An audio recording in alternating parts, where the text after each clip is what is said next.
This Saturday, Eagle Farm, Stradbroke Day, Queensland's biggest day with their most time-honoured race. It's a Thursday afternoon. Thursday's the day I really go into the form, really deep dive. Wednesday night as well. And Friday, depending how tough it is, we're still going, or more finishing touches going over the work, etc. We've got 4 races we're interested in Eagle Farm tomorrow, and that's early. Eagle Farm race 1, we with Just Party here. This horse in the Sydney Carnival, twice rated well above average. Then look, he was a naughty boy. He used to do a lot of things wrong. They've gelded him, and he came back with a lovely trial and a big booming first up run, and that showed he was back as good or even better. And then the only blemish is last start, where he drawn wide at Doom, he would have had no chance there, and he might have even been flat second up. So up to the mile, 1600, third up, good horse, ready to peak. Barrier 1, he's got a Nashua Rilla, we trust him. Barrier 1's not the best draw, but it's a mile race, got plenty of time to work himself into the middle of the track, which probably we have to be, or at least out wide, definitely not inside. We know that for sure.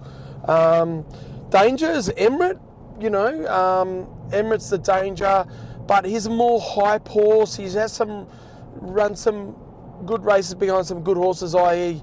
Traffic Warden, but I mean, and I know the Waller camp think very, very highly of this horse, but he's still got to go out there, do it, and he's second up, jumping from 1200 to the mile.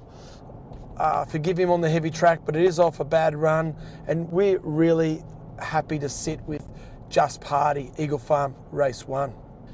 Eagle Farm race 2, this is a good race. We've got Transatlantic in the race. Dare say he will be running here. I don't think he'll get that run in the Stradbroke.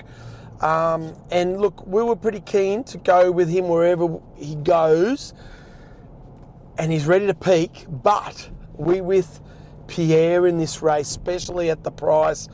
I mean, I think everyone's getting got the blinkers on with Transatlantic, which I don't blame you, and he will be really hard to beat, but they're just, because of the hype, and he was meant to run in the Stradbroke, they just think he's going to be unbeatable here.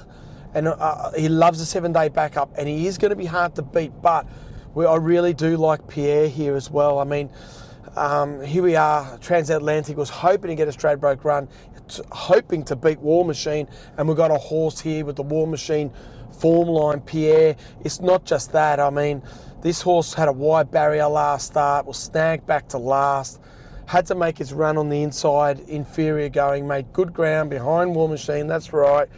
And he loves the miles, going to be stepping up in distance to a distance he loves. In New Zealand, he beat Desert Lighting and Prowess over the mile in a Group 1 there. So he's definitely, a good 1600 metre horse. Ethan Brown in the saddle. And I think Pierre's very good each way. If you're scared of Transatlantic, very good each way play in Eagle Farm race 2. Eagle Farm race 7. I'm here with Floozy here. I think her ratings are good enough to win this. She rates, since she got to Queensland with Golan, it was for all to see, to the eye, how impressive she was. She's rating about a length above average in those runs, and it might not be as high as some of the others, but what I do love is that she's in peak form. She's a horse on the way up. She's got barrier 6, and what she proved to us in those runs, she can sit close to the pace. Her main danger is going to be out the back. Barrier 6, Angela Jones, I just feel she's going to get a good run and just explode at that top straight and maybe have a winning break. At the 650, she's up in class, yes. The 650, I'm glad to see if she is up to it at that price. Her last run might not have looked pretty, but you got to remember that was on a heavy track, never had heavy track form. After 2 big runs, she's had 5 weeks between runs. She's going to be freshened up. She flew. She did that 1 length above average first up last time. So the 5-week profession is going to suit her. And yeah, like I said, I think she's freshened up nicely. I think it's enough about her being fresh. And Russian Alliance at the $41, it's got form behind Miss Rubini and Floozy. This horse is very understated. It could surprise at the $41. Have a little bit of your jar money on Russian Alliance. That's just a rough tip there. It could surprise. And Firestorm was of course the horse I was looking at first. It's the highest rated horse in the race. It loves being fresh too, but it doesn't do its big ratings over those distances, at least 1,400 to a mile. It's going to get back. It's 1,300 metres, and Eagle Farm, if the track plays like it was last time, getting back, I don't think it's its wheelhouse. So I'm against Firestorm, although I'm not against the horse. I'm against it at the price and the setup on Saturday. Let's go to Stradbroke. The Stradbroke Eagle Farm Race 8 is the Stradbroke, the big one. War Machine is another one. Like Floozy, has got to go up and proven, but unlike Floozy, is very short in the market. We've tipped War Machine all the way. That's just what we just think of the horse. We even tipped it first up at Mornington, which was probably a bit wrong because it was not its cup of tea inside Mornington 1200. But that's what we thought of the horse. It ran really well behind the instructor, which is in this race and proven to be a really strong form line. So that run was a big run. Wide barrier, went up 4 kilos. Caulfield won there.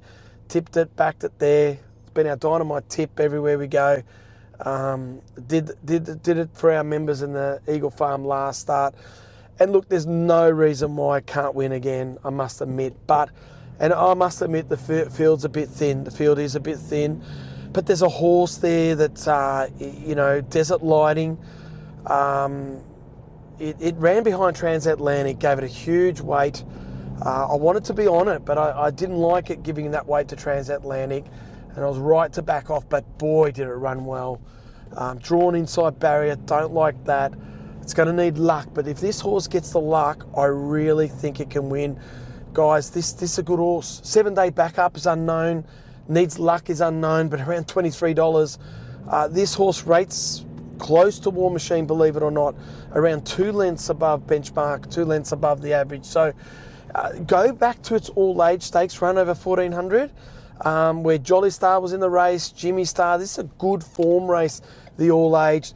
It was 3 deep, keen, and still ran on. It was a huge run, guys. So I think then it ran on the heavies, I forgive, and then it ran this great race behind Transatlantic, and I think Desert Lighting is way above the odds, and I think it is a genuine danger against War Machine, where a lot of the others aren't. I think Private Eye has got what it takes. I wouldn't worry too much first up. Its ratings can. I think Desert Lighting maybe a little bit more still, got more scope than Private Eye, but I wouldn't totally leave Private Eye out. There's going to be a lot of pace in this race, guys, so that's going to make it interesting. I've got Rothfire, Punch Lane, Front Page, Robusto, the Instructor, the Inflictor, Rise at Dawn, all horses that like to be in front are really handy. There's going to be Truly Run here, really Truly Run. So, and I think Desert Lighting's got a mile form as well. So, I think Desert Lighting at the price with no knock on War Machine. Hey, good luck, good punting, be responsible, and I hope you guys have a great weekend. All the best as I park my car. That's good timing. Thanks, guys. Take care. Bye. Imagine what you could be buying instead. For free and confidential support, call 1-800-858-858 or visit gamblinghelponline.org.au.